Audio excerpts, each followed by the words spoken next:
Hello everyone, আসসালামু আলাইকুম। আজ আমি কচুরমুখী ধুন্দুল দিয়ে সবজি রান্না করব। চুলাতে একটা প্যান বসিয়ে নিয়েছি, দিয়ে দিলাম 2টো রসুন এবং 2টো পেঁয়াজ কুচি করে নিয়েছিলাম, সেগুলো 7 থেকে 8টা কাঁচামরিচ ফালি করে নিয়েছি। এখন আমি এগুলো কিছুক্ষণ ভাজবো। কিছুক্ষণ ভাজার পর যখন কালারটা একটু চেঞ্জ হয়ে আসবে,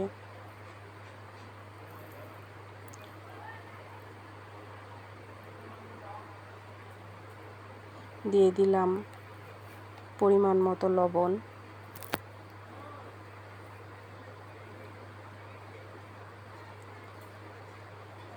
হাফ চামচের একটু বেশি হলুদ গুঁড়ো দিয়ে দিলাম, হাফ চামচের মতো মরিচের গুঁড়ো দিয়ে দিলাম। প্রথমে তো আমরা কাঁচামরিচ দিয়েই ছিলাম, সেজন্য মরিচের গুঁড়োটা কালারের জন্য একটু দিব।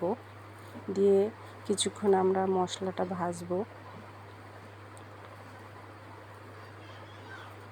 ভাজার পর পরিষ্কার করে রাখা কচুর মুখিগুলো আমরা দিয়ে কিছুক্ষণ উল্টিয়ে পাল্টিয়ে দিব। এভাবে কিছুক্ষণ উল্টিয়ে পাল্টিয়ে রান্না করব।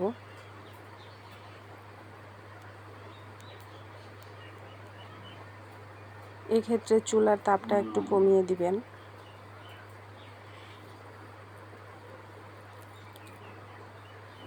এভাবে কিছুক্ষণ রান্না করার পর একটু পানি অ্যাড করে দিব। তারপর কিছুক্ষণ নেড়ে চেড়ে ঢাকনা দিয়ে কিছুক্ষণ রান্না করব।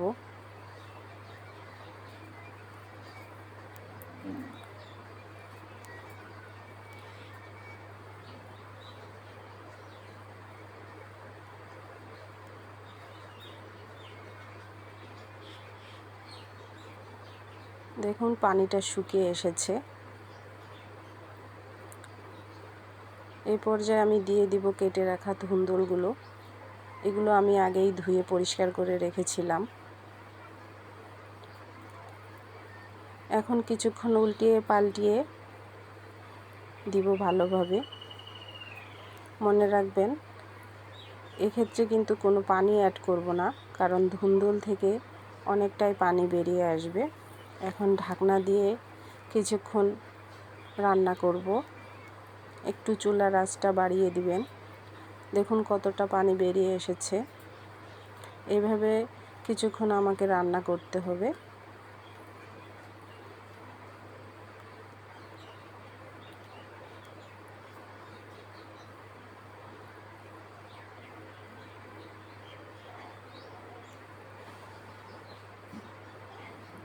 দেখুন আমি কোনো পানি অ্যাড করিনি এখন পর্যন্ত, কতটা পানি বেরিয়ে এসেছে।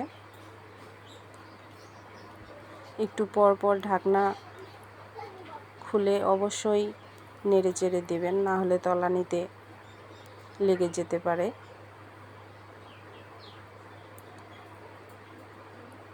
আবার কিছুক্ষণ ঢাকনা দিয়ে আমি রান্না করলাম। দেখুন অনেকটাই হয়ে এসেছে, সিদ্ধ হয়ে গেছে। যদিও ধুন্দুল সিদ্ধ হতে সময় কম লাগে, কিন্তু কচুরমুখী সিদ্ধ হতে একটু সময় লাগে। তাই আমি প্রথমেই কচুরমুখীগুলো দিয়ে একটু পানি দিয়ে সিদ্ধ করে নিয়েছিলাম।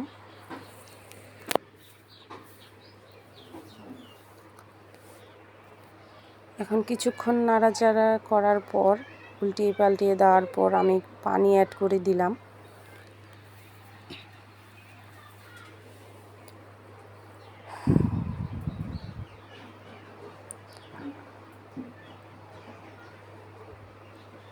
এখন কিছুক্ষণ রান্না করব।